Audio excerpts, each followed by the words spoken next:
towards the how X-rays are produced or what are the ways or types of generation of X-rays. So let us move towards the types. The first one is the Bremsstrahlungs or barking generation. Okay, and the second one is the characteristic generation. So what is Bremsstrahlungs or barking generation and what do you mean by characteristic generation? The first one is here in the Bremsstrahlungs generation, the X-rays are produced by electrons interact with nucleus,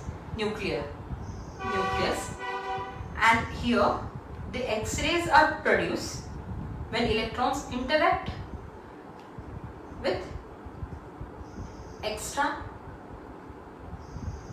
nuclear subatomic particles. Okay, so now let us move towards the how these works. So we got the electrons out from the cathode, right? And the speed of this electron is half the speed of light, where C stands for the speed of light. So the speed of electrons is half the speed of light. What happens when this electron tries to enter this tungsten atom? It gets reflected as it comes near the nucleus like this. Okay, the path of this electron, if it is coming like this, it gets deviated, right?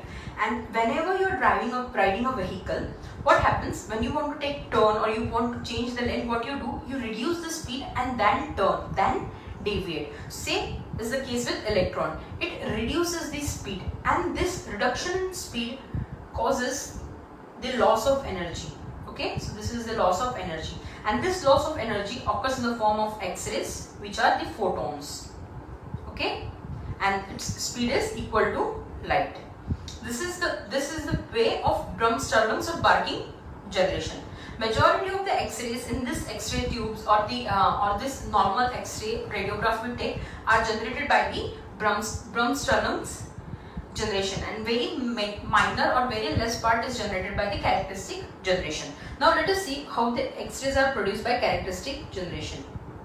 Okay, so before starting with the mechanism or the generation, you need to know the basic physics. And what is that? This is a nucleus of an atom, and we have a concentric shells of electrons revolving around it. Each shell has its characteristic energy, and as the electron move away from the nucleus, the energy of the electron increases. So we have K, L, M, these shells, and M has the highest energy. Okay, so what happens when this electron it knockouts the electron from the K shell. Okay, so the electron is gone.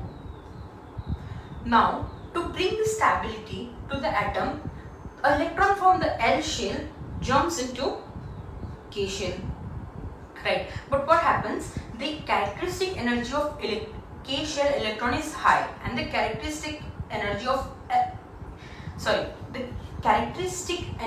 L shell is high, and the characteristic energy of electron of K shell is low.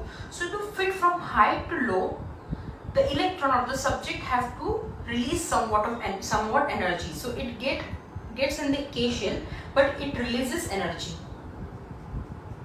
and this release of energy are the X-rays, which are photons. Okay, so this is the characteristic generation of X-rays. Now let us move towards the other parts in the X-ray tube. Then we have our filter. Okay, whenever the X-rays are generated, it is a mixed energy X-rays. That some are high energy X-rays and some are low energy X-rays. Okay, let us count now. So suppose these are the characteristics of high energy X-rays in this hand, and this one is the low energy X-rays. So high energy X-rays crosses the body. Low energy X-ray does not cross the body. Right? High energy X-rays are harmful, low energy X-rays are harmful. But though high energy X-rays are harmful, we are getting the image because these are penetrating the body and hitting the film. So this is useful to us. The high energy X-rays are useful to us. On the other hand, the low energy X-rays are not useful to us. So what happens? This filter, which is made up of aluminium, it blocks the low energy X-rays. So in this way, we get the less exposure of the X-rays to the patient.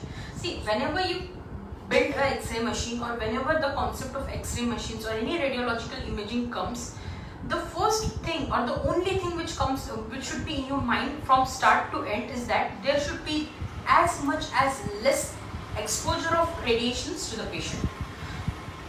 You are successfully treating or investigating a patient if the X-ray or if the radiation are less. So our work is to reduce the exposure of X-ray. So we are putting a filter. Okay, as the filter is there, you are blocking the low energy X-ray, so you are only allowing high energy X-ray. It is useful because we are getting the image and low energy is blocked. In this way you get the less exposure to the X-ray. Now let us move towards the collimator. Okay, so what happens in the collimator? Collimator is basically made up of lead. It is a restrictive device. What it does, if you want to take X-ray of chest, the need of that X-ray machine or your need is to just expose the chest of the patient to the X-rays, not the surrounding or the other body parts. So this collimator targets the specific place we want. So it is a restrictive device. It restricts the path,